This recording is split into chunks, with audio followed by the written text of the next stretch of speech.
Alors bonjour mes empereurs, j'espère que tout le monde va bien, tout le monde pète la forme, tout le monde compte son argent en millions de dollars. Donc aujourd'hui nous allons parler de quelque chose de très important, c'est le piège des trend lines. Actuellement, beaucoup de traders sont sur le marché, ils aiment travailler avec les trend lines, ils aiment travailler avec les supports et résistances classiques. Vous allez voir classiquement, et surtout lorsque vous êtes débutant, vous dites, ok, lorsque vous voyez le marché est en train de monter de la sorte, ça veut dire que vous êtes en tendance haussière. Et quand on est en tendance haussière, vous pouvez tracer une ligne de tendance pour pouvoir prendre vos positions. C'est-à-dire que vous tracez, vous identifiez les creux sur le marché. Donc là, on a un creux plus bas. Ici, on a un creux plus bas. Ici, on a un creux plus bas. Ici, on a un creux plus bas. Là, on a un creux plus bas. Là, on a un creux plus bas. Ici aussi, on a un creux plus bas. Et là aussi, on a un creux plus bas. Ici aussi, on en a un. Donc, quand vous êtes sur le marché, il y a énormément de creux de plus en plus, enfin, les creux les plus bas sont de plus en plus hauts. Donc, ça vous laisse à croire que vous êtes dans une tendance haussière. Mais lorsqu'on trace une ligne de tendance, on doit passer par au moins deux creux et projeter cette ligne de tendance dans le futur. Mais qu'est-ce qu'on constate? On constate que lorsqu'on projette la ligne de tendance dans le futur, ce n'est pas toutes les fois que les prix rebondissent sur la ligne que les mouvements reprennent à la hausse. Si je mets par exemple mon graphique sur graphique linéaire, je vais essayer de le mettre en blanc.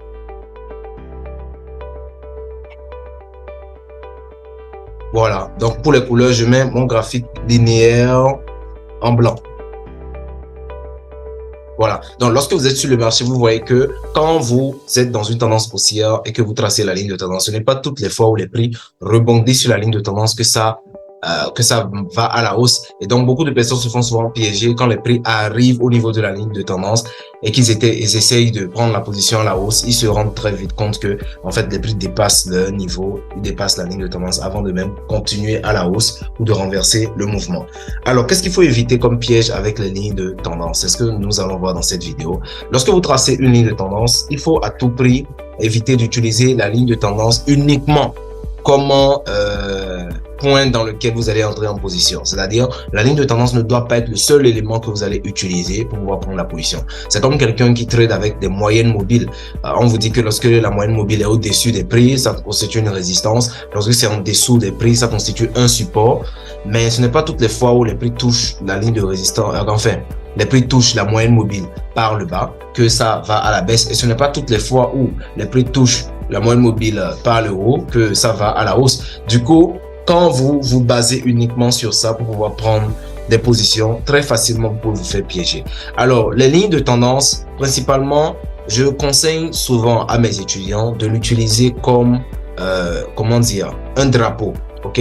Lorsque vous êtes dans une tendance, une fois que vous êtes arrivé à identifier la tendance, la ligne de tendance représente votre drapeau. C'est-à-dire, la tendance en elle-même vous indique la direction du vent. Par exemple, si vous êtes en tendance haussière, c'est comme si le vent soufflait vers le haut. Donc, quand vous prenez des positions à la hausse, ces positions vont décoller. Les mouvements à la hausse décollent plus facilement que les mouvements à la baisse. Alors que lorsque vous êtes dans une tendance baissière, le vent souffle vers le bas. Et donc, les mouvements baissiers sont beaucoup plus rapides, beaucoup plus profonds, beaucoup plus significatifs que les mouvements haussiers. Donc, si je viens par exemple dans cette tendance baissière, de là à là, donc vous constatez qu'en fait, d'ici à ici, que pendant cette période, nous étions en tendance baissière. Et chaque fois qu'il y a des mouvements vers la baisse, ici, là, je suis ici, chaque fois qu'il y a des mouvements vers la baisse, vous voyez que les mouvements sont très profonds parce que le vent souffle vers le bas et les vendeurs sont dominants.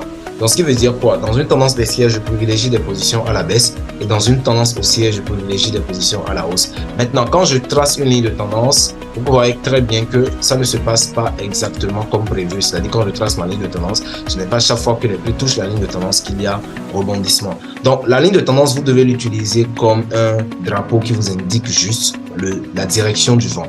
Quand vous tracez votre ligne de tendance, ça doit être comme un indicateur du fait que vous êtes toujours dans la tendance, pas simplement un moyen de pouvoir prendre vos positions. Donc, la ligne de tendance indique en fait que vous êtes vous êtes sur un marché baissier, comme vous êtes sur un marché haussier, mais ça ne doit en aucun cas être le seul élément sur lequel vous vous basez pour prendre des positions. Il y a plein de paramètres à prendre en compte avant de prendre une position sur le marché. Du coup, lorsque vous venez par exemple dans une tendance haussière et que vous tracez votre ligne de tendance, vous constatez qu'en fait, les prix cassent la ligne parfois même avant de décoller parce qu'effectivement, la ligne de tendance n'est pas un moyen de pouvoir prendre des positions. Ok, à défaut, des fois, ça peut marcher comme dans ce cas, par exemple, je trace ces deux-là, ça touche, ça rebondit et tout. Mais chaque fois que ça vient ici, par exemple, vous voyez que là, les prix ont cassé la ligne de tendance avant de chuter. Parce qu'en fait, les prix n'utilisent pas la ligne de tendance pour décoller les mouvements. Ils utilisent d'autres types de niveaux clés. Donc, si vous aimeriez savoir en fait les niveaux clés spécifiques que nous utilisons au sein de notre académie pour avoir les entrées aussi précis, quand vous allez sur notre page Instagram, vous allez voir combien de fois nos entrées sont hyper précis parce qu'on sait précisément là où les prix démarrent leur mouvement. Il y a des niveaux clés spécifiques que les marchés reconnaissent, d'accord, que les acteurs du marché utilisent pour faire leurs transactions. Et c'est ces transactions-là qui font bouger les prix. Donc nous, ayant connaissance de ces niveaux clés-là, on arrive quand même à entrer en position au même moment qu'eux. Et comme ça, on a des entrées hyper précises. Et on ne se laisse pas piéger par les fausses cassures comme les mèches et tout ça. Parce que même si les prix lancent une mèche comme ici, par exemple, à la hausse, même si les prix lancent une mèche comme je l'indique ici, il y a forcément un niveau à partir duquel les prix ont démarré leur mouvement. Donc, quand vous savez reconnaître ces niveaux-là, facilement, vous pouvez entrer en position avec beaucoup de précision. Et quand vous entrez en position avec beaucoup de précision, non seulement vous avez une bonne marge d'erreur, c'est-à-dire que votre stop loss, vous pouvez le positionner de façon beaucoup plus aisée. De la même manière, vous avez la possibilité d'avoir le maximum de profit. Si par exemple, vous entrez en position ici, si vous entrez en position sur cette mèche, vous pourrez bénéficier de tout le mouvement.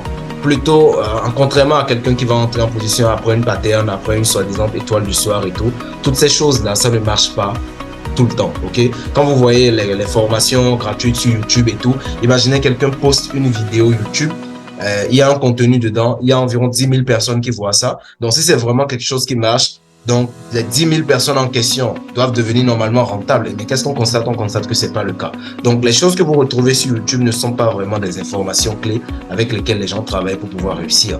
Donc, si vous souhaitez avoir vraiment un accompagnement correct et comprendre comment les marchés fonctionnent, quel type de niveau clé il faut utiliser pour avoir de la précision dans ces entrées, au lieu de simplement se baser sur les lignes de tendance, rejoignez nos sessions de formation, cliquez sur les liens en bas de la description de cette vidéo pour rejoindre nos communautés, rejoindre notre session de formation qui va se préparer. Chaque 2 mois, nous avons une session de formation et ça vous permettra vraiment d'apprendre le fonctionnement du marché et de tirer profit constamment.